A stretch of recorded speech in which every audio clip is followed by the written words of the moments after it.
నేను ఒక విషయం గుర్తు చేస్తున్నా. మాకు జరిగిన అన్యాయం రేవంత్ రెడ్డి గారికి తెలుసు. మాకు జరిగిన అన్యాయం రేవంత్ రెడ్డి గారికి తెలుసు. మా జనాభా కంటే తక్కువ రిజర్వేషన్లు వచ్చినాయనే విషయం ఆయనకు తెలుసు. నేను పేరు చెప్పను. ఆయన శాసనసభకి వెళ్ళే ముందు ఒక 40 నిమిషాలు ఇద్దరు మా మాదిగ ప్రజలతో మా మాదిగ ప్రముఖులతో మాట్లాడాడు.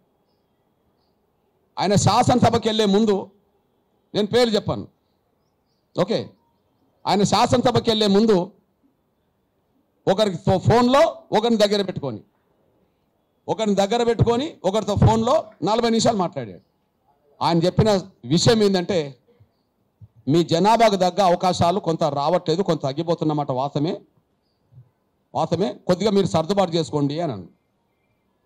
కొద్దిగా అన్నలాంటి వాళ్ళకు కొంత మీరు చెప్పండి అని చెప్పడం జరిగింది. అంటే అర్థం ఏంటి మరిగా? ఆయనకు తెలుసు అన్నట్టే కదా. ఆయన చెప్పిన విషయం 40 నిమిషాలు మా జాతిలో ఉండబడే ఒక బిడ్డను దగ్గర పెట్టుకొని, మా జాతిలో ఉండబడే ఇంకో బిడ్డతో ఫోన్లో 40 నిమిషాలు మాట్లాడిన సందేశం ఏంటంటే, సమాచారం ఏంటంటే, మీ జనాభాకు తగ్గ రిజర్వేషన్ల ప్రాతినిధ్యం దక్కట్లేదు, కానీ మీరు సర్దుబాటు చేసుకోండి. మా జనాభాకు తగ్గ రిజర్వేషన్ ప్రాతినిధ్యం దక్కనప్పుడు ఎవరికి ఇచ్చినట్టు? ఎవరికో ఒకరికి ఇచ్చినట్టే కదా. అంటే మాకు అన్యాయం చేసినట్టే కదా. మాకు అన్యాయం చేసినాం అనే విషయం నీకే అర్థమైనప్పుడు మేమేం చేయాలా? ఈ విషయంలో ఆ సమాచారం అందుకున్న వెంటనే మధ్యాహ్నం పూట మా సామాజిక వర్గానికి సంబంధించిన 4 ఎమ్మెల్యేలతో నేను సమావేశం ఏర్పాటు చేశాను. మా సామాజిక వర్గానికి సంబంధించిన 4 ఎమ్మెల్యేలతో ఏర్పాటు చేసి, దయచేసి 11% జనాభా మనకు నిష్పత్తిపరంగా రిజర్వేషన్ రావాలి, ఈ విషయాన్ని అసలు ప్రస్తావించండి. రాష్ట్ర ప్రభుత్వం నిర్ణయం తీసుకుంటుందా లేదా కానీ మాదిగ బిడ్డలుగా మీరు ప్రతిపాదించండి అని మాత్రం నేను చెప్పడం జరిగింది. ఇట్లాంటి సమాచారం నాకు వస్తున్నది. జనాభా ఉన్నా కూడా రిజర్వేషన్లు అంతా రావట్లేదని వస్తున్నది. జనాభా తగ్గిన వాళ్ళకు అవకాశాలు ఎక్కువ ఉన్నాయనేసి వస్తున్నది. కనుక దయచేసి మీరు 4 ప్రస్తావించండి. మీరు వర్గీకరణ సూత్రానికి రేవంత్ రెడ్డి గారు అనుకూలంగా ఉన్నందుకు స్వాగతించండి, ఆయనను అభినందించండి. కానీ జనాభా నిష్పత్తి కంటే తక్కువ వస్తున్నందుకు మాత్రం మీరు సూచన చేయండి, తక్కువ రాకుండా చూడండి సూచన చేయండి. మాదిగ ఎమ్మెల్యేలుగా మాదిగ బిడ్డల తరఫున మాట్లాడిన వాళ్ళు అవుతారని చెప్పి నేను మధ్యాహ్నం పూట నేను చెప్పడం జరిగింది. బహుశా మరి వాళ్ళు ఆ ప్రస్తావన తీసుకొచ్చినట్టు కూడా నాకు అనిపించలే శాసనసభలో. నేనైతే చెప్పాను, నాకు 11 గంటల సుమారే నాకు ఆ సమాచారం ఉన్నది.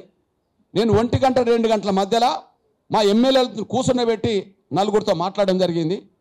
ఇంకా ఈ విషయాన్ని అసెంబ్లీలో ప్రస్తావించే విధంగా చేద్దామని చెప్పి నేను మన బీజేపీ శాసనసభ్యుడు శంకర్, ఆదిలాబాద్ శంకర్, నేను ఫోన్లో మాట్లాడడం జరిగింది.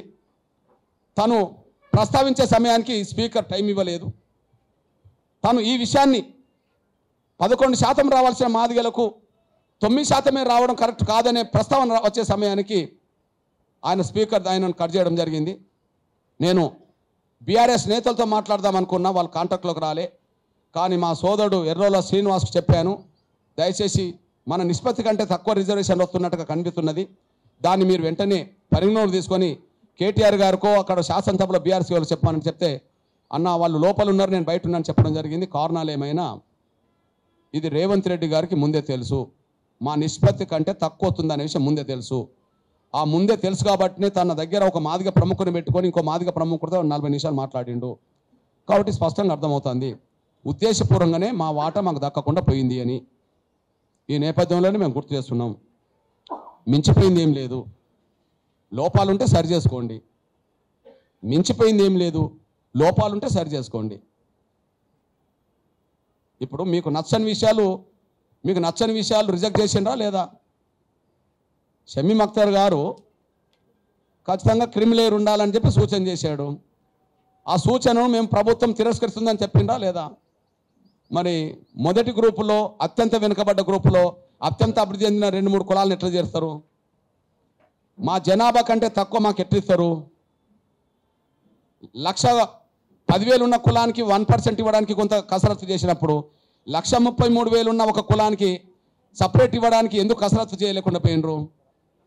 మాదిగా మాలలతో పాటు నేతకాన్లకు కూడా కార్పొరేషన్ ఇవ్వాలని చెప్పి వివేకే కోరిండు కదా. మరి ఆ వివేకు మరి ఎందుకు నేతకాని వాళ్ళకు సపరేట్ ఇవ్వాలి, వర్గీకరణలో సపరేట్ వాటా రావాలని చెప్పి ఎందుకు అనలేకుండా పోయిండు? అంటే ఇక్కడ మాదిగల వాట పెరగకుండా చూడడానికోమో ఇటు పంపడం, ఆడ మాలల వాటను పెంచుకోవడానికోమో మెజార్టీ కులాస్తులు అయిన నేతకాలను కలుపుకోవడం. ఇదంతా ఉద్దేశపూర్వకంగా కుట్రబుద్ధితో జరిగిన ప్రక్రియ.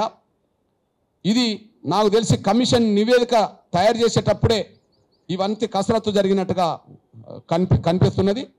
కమిషన్ నివేదిక తయారు చేసేటప్పుడే ఇదంతా కసరత్తు జరిగినట్టు కనిపిస్తున్నది. ఈ కసరత్తులో ముగ్గురు భాగస్వాములు.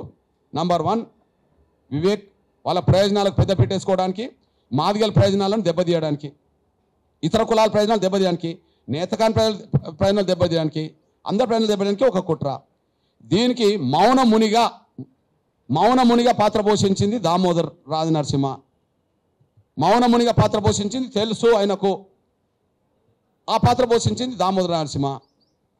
ఈ విషయం ఇట్లా జరుగుతుందని చెప్పి ఖచ్చితంగా రేవంత్ రెడ్డి గారికి ముఖ్యమంత్రి కూడా తెలిసే ఉంటుంది కాబట్టినే నిన్న ఉదయం పూట ఆ అభిప్రాయం చెప్పడం జరిగింది. దీన్ని మేము తీవ్రంగా ఖండిస్తున్నాం. దయచేసి మా జనాభా కంటే మించి మేము అడగట్లేదు. మా జనాభాకు తగ్గట్టుగా రిజర్వేషన్లు ఇవ్వండి. తగ్గించడం అనేది న్యాయం కాదు. ఇప్పుడు జరిగిన ప్రక్రియలో లోపాలు ఉంటే వెంటనే సరి చేసుకొని అందరికీ న్యాయం చేసే పద్ధతిలో ముందుకు రావాలని చెప్పి మేము విజ్ఞప్తి చేస్తున్నాం.